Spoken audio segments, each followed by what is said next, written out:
സ്വയം രക്ഷയ്ക്ക് ഒരാളെ തല്ലിയാൽ കേസ് വരുമോ? അതൊരു ക്രൈമാണോ? രാത്രി സമയം ഒരാൾ നിങ്ങളെ ആക്രമിക്കാൻ വരുന്നു. നിങ്ങൾ ഭയന്ന് തിരിച്ചടിക്കുന്നു. അയാൾക്ക് പരിക്ക് പറ്റുന്നു. അപ്പോൾ പോലീസ് കേസ് എടുക്കുമോ? അല്ലെങ്കിൽ അതൊരു സെൽഫ് ഡിഫൻസ് ആയി നിയമം അംഗീകരിക്കുമോ? അറിയാം നിങ്ങൾക്കറിയാത്തത്. Hi, this is me Deepika. പലർക്കും അറിയാത്തൊരു കാര്യമാണ് ഇത്, അല്ലേ? ഇന്ത്യൻ നിയമം ചില സാഹചര്യങ്ങളിൽ നിങ്ങളെ സ്വയം രക്ഷിക്കാൻ ഫോഴ്സ് ഉപയോഗിക്കാൻ അനുവദിക്കുന്നുണ്ട്. ഭാരതീയ ന്യായ സംഹിത അഥവാ BNS സെക്ഷൻ 34 മുതൽ 44 വരെ റൈറ്റ് ഓഫ് പ്രൈവറ്റ് ഡിഫൻസിനെ കുറിച്ചാണ് പറയുന്നത്. പഴയ ഇന്ത്യൻ പീനൽ കോഡിൽ ഇത് സെക്ഷൻ 96 മുതൽ 106 വരെ ആയിരുന്നു. നിയമം പറയുന്നത് എന്താണെന്ന് അറിയാമോ? Necessary self defence is not an offence. അതായത് നിങ്ങളുടെ ജീവൻ, ശരീരം, പ്രോപ്പർട്ടി എന്നിവ അപകടത്തിൽപ്പെട്ടാൽ നിങ്ങളെ രക്ഷിക്കാൻ റീസണബിൾ ഫോഴ്സ് ഉപയോഗിക്കാം. പക്ഷേ ഒരു കാര്യം ഇവിടെ ഏറ്റവും പ്രധാനപ്പെട്ടതാണ്. റീസണബിൾ എന്ന വേർഡാണ്.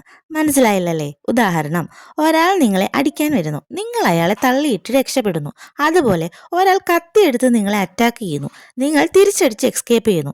ഇവയൊക്കെ സെൽഫ് ഡിഫൻസായി കൺസിഡർ ചെയ്യാം. പക്ഷേ ചെറിയ തർക്കത്തിന് ശേഷം റിവെഞ്ചായി ബ്രൂട്ടൽ അറ്റാക്ക് ചെയ്താൽ അത് സെൽഫ് ഡിഫൻസ് അല്ല.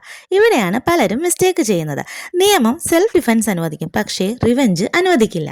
BNS പ്രകാരം ഇമ്മീഡിയറ്റ് ആയിരിക്കണം. ഒരാൾ നമ്മളെ ഭീഷണിപ്പെടുത്തി കഴിഞ്ഞിട്ട് പിന്നീട് പോയി ആക്രമിച്ചാൽ അത് സെൽഫ് ഡിഫൻസ് ക്ലെയിം കിട്ടില്ല.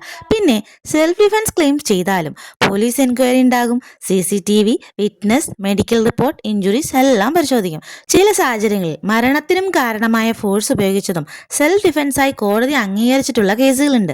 പക്ഷെ അത് സിറ്റുവേഷനെ ആശ്രയിച്ചിരിക്കും. സെൽഫ് ഡിഫൻസിനെ കുറിച്ചും ഏതൊക്കെ സാഹചര്യങ്ങളാണ് സെൽഫ് ഡിഫൻസ് എടുക്കണം എന്നൊരു സംശയം ഇപ്പം നിങ്ങൾക്ക് വന്നില്ലേ?